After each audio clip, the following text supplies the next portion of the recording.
Vous n'avez rien à perdre. Offrez-vous la chance d'essayer Vidéogène gratuitement, via le lien dans la description ci-dessous. Cela pourrait être le tournant qui vous permettra de lancer votre parcours dans la création de vidéos automatisées, de construire votre chaîne de contenu et de progresser vers la liberté financière. Il suffit d'essayer une seule fois pour comprendre que gagner de l'argent en ligne n'est pas compliqué, avec le bon outil. La vidéo est l'actif numérique de notre époque, et avec Vidéogène, vous pouvez en créer des centaines facilement, automatiquement et efficacement. Nous vous souhaitons plein de succès et la vie de liberté financière que vous méritez. Regardez maintenant une vidéo entièrement générée par Vidéogène, une preuve vivante de la puissance de cet outil. La princesse et le garçon. Pauvre. Il était une fois, dans le royaume prospère d'Andalore, niché au bord d'une mer vert émeraude, une princesse nommée Elira, fille unique du roi Islan. Elle était célèbre non seulement pour sa beauté éclatante, semblable à un lever de soleil au printemps, mais aussi pour son âme douce et son désir insatiable de découvrir le monde. Et pourtant, malgré tout ce qu'elle possédait, Elira se sentait vide. Un jour, elle confia à sa servante de confiance. « J'ai tout, et pourtant j'ai l'impression de n'avoir rien. Peut-être que je n'ai jamais vraiment vu le vrai monde au-delà des murs du palais. » Pendant ce temps, dans un petit village au pied des collines du sud du royaume, vivait un jeune homme pauvre nommé Rinan. Orphelin depuis son enfance, il gagnait sa vie en réparant des chaussures et en peignant. Il n'avait que peu de possessions, mais son cœur débordait de rêves et d'amour, pour la nature, la beauté et la vie elle-même. Chaque jour, Rinan s'asseyait au bord de la rivière pour peindre ce qu'il voyait, un monde qu'il interprétait comme une douce mélodie colorée. Les villageois le surnommaient « le rêveur sans avenir ». Mais il souriait simplement et disait « Si tout le monde vivait uniquement dans la réalité, alors le monde aurait perdu sa magie depuis longtemps. »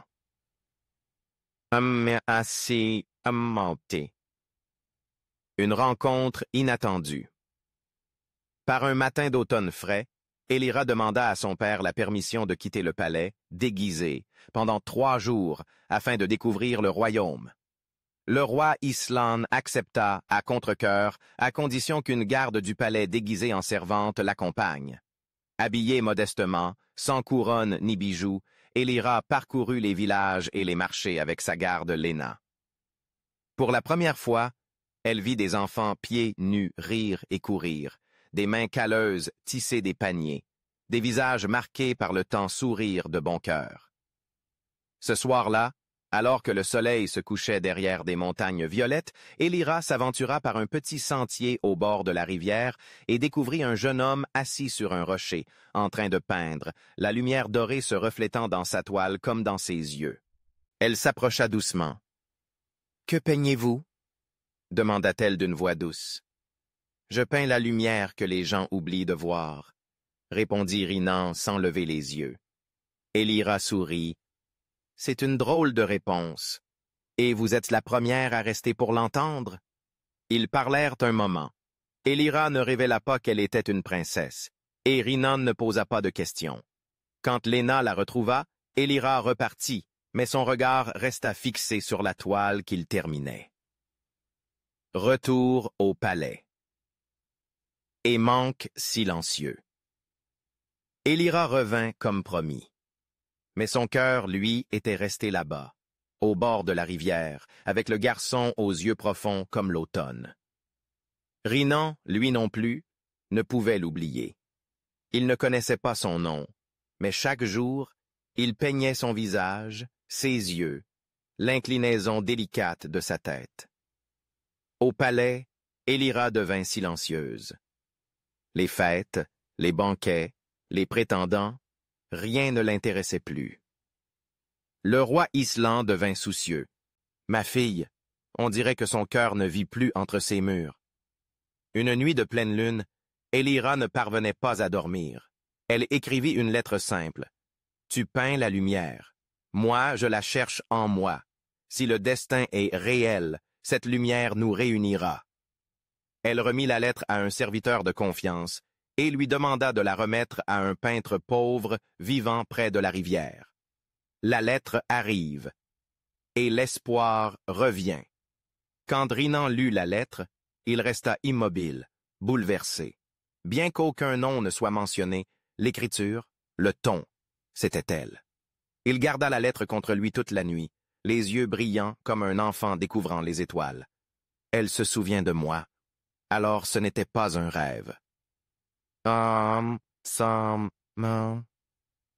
Dès ce jour, il continua de peindre, mais ne vendit plus aucun tableau. Il les rangea tous dans une boîte en bois, des peintures de ce qu'il ressentait, de l'espoir, du manque et d'une princesse sans couronne, mais avec tout son cœur. Tempête et décision. Bientôt, la rumeur se répandit au palais.